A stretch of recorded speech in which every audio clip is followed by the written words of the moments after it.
Ben özüm en yaktırıp etilgan akşam. Aydın kişilerine eğitim. Yaxşı.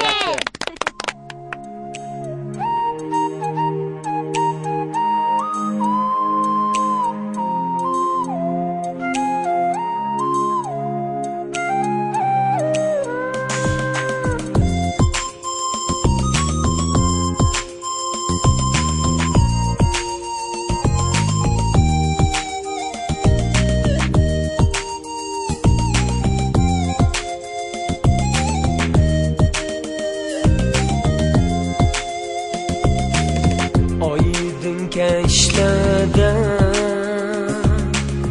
baktım yolunga, sana bağladım ranatam edim. Aydın keşlede baktım yolunga, sana bağladım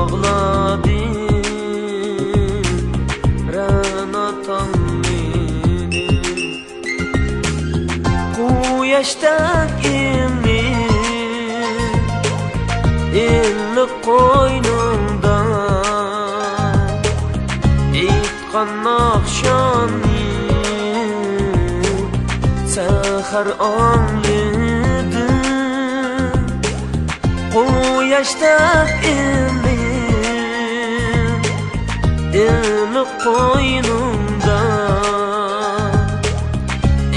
Eytkan akşamı sahar anladım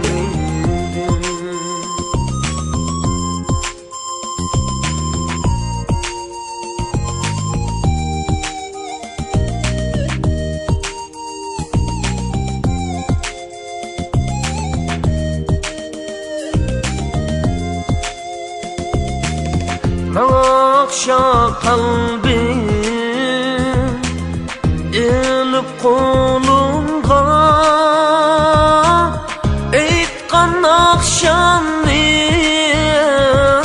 geldi elçisi Dilga avazı ilip kolunga